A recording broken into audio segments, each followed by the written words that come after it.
목에서 나타날 수 있는 통증들 중에서 오늘은 이제 감기와 관련된 증상을 하나 소개를 시켜드릴 거예요. 편도염과 인후염에 대한 얘기를 해드릴 겁니다.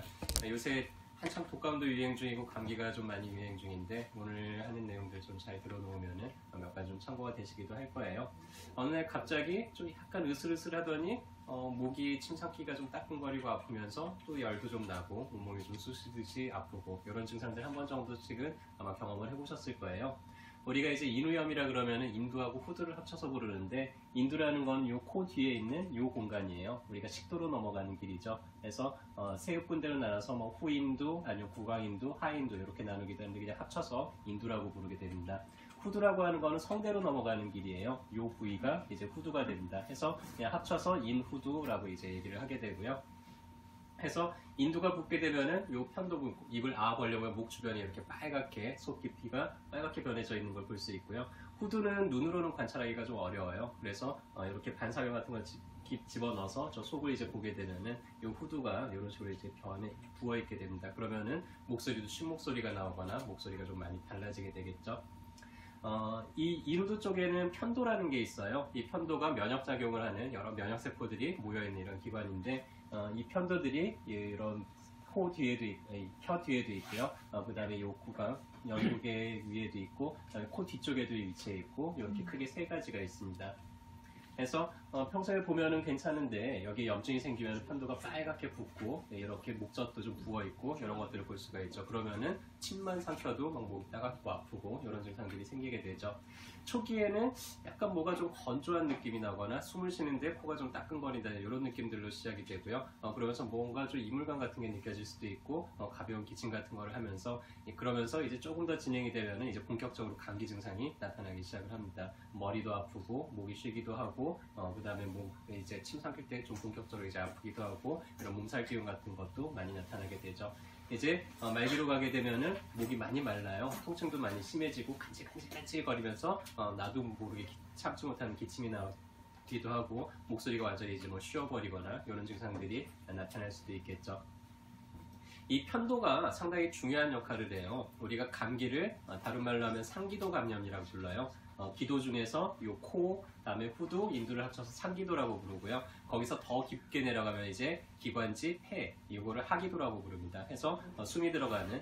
해서 상기도 감염은 그냥 간단하게 한 보름 정도 사이에 저절로 해소가 돼요. 근데 어떤 경우에는 이게 하기도까지 감염이 내려가죠. 그렇게 되면 이제 폐렴까지 진행이 되면은 상당히 좀 위급해질 수가 있기 때문에 요 위에서 차단이 되고 해소가 되고 끝나는 게 가장 이제 안전하겠죠.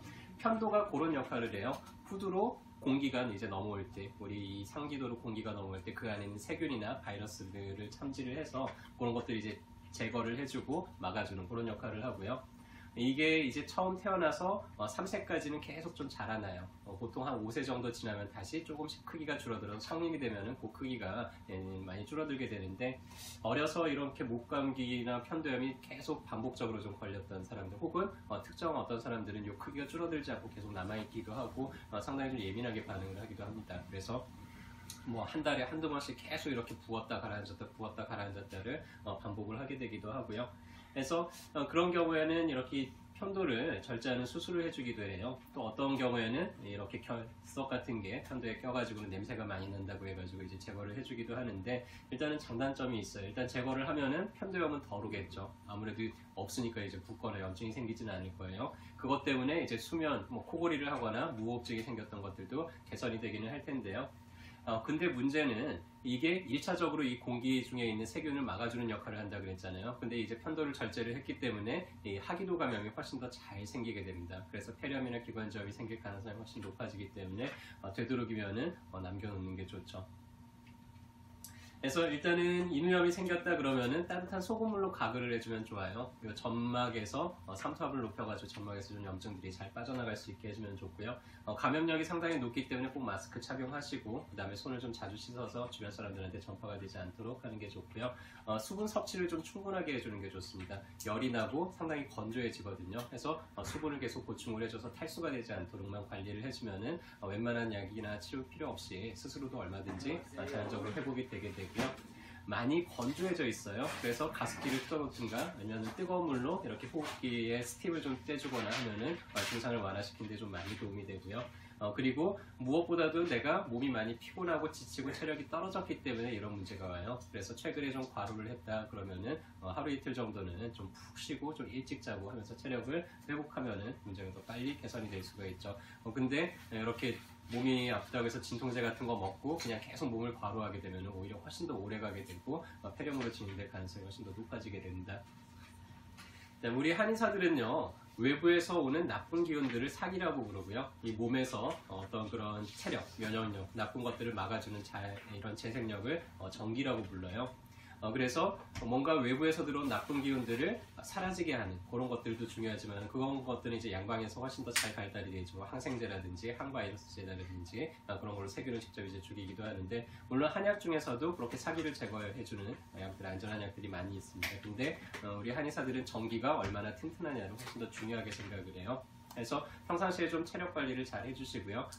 몸이 너무나 지치거나 과로하지 않도록 관리를 좀 잘 해주시고, 특히나 이제 환절기 때 우리가 봄에서 여름으로 갈 때는 그다지 몸이 힘들지 않아요. 좀 따뜻했던 기운이 조금 더 더워지는 거니까. 또 가을에서 겨울로 넘어갈 때도 그다지 힘들어하지 않아요. 좀 서늘한 게 좀 더 추워지기 시작을 하니까 방향이 바뀌지가 않습니다. 근데 언제가 제일 몸이 적응하기 힘들냐면 우리가 환절기라고 부르죠. 여름에서 가을로 넘어갈 때, 그 다음에 겨울에서 봄으로 넘어갈 때, 이때는 한참 더워지다가 이제 막 추워지기 시작을 해요. 그리고 한참 춥다가 이제 날씨가 이제 따뜻해지기 시작을 합니다.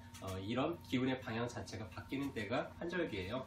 그때 이제 변화되는 환경에 빨리 적응을 하지 못하게 되면은 그때 한 번씩 또 감기를 앓고 넘어가게 되고 하죠. 그래서 예전에는 이제 봄, 가을로 한 번씩 이렇게 환절기가 올 때마다 보약을 먹고 좀 체력을 보강을 해두고 그러면 또 1년 동안 좀 잘 넘어가고 그랬는데요. 그런 지혜도 좀 필요한데 그게 다 이런 정기들을 높여서 몸의 문제를 미리 막는 그런 방법들이죠. 일단은 누가 감기에 걸렸더라도 주변에 있는 사람들이 다 감기가 옮는 건 아니에요. 누구는 옮고 누구는 아무렇지도 않아요.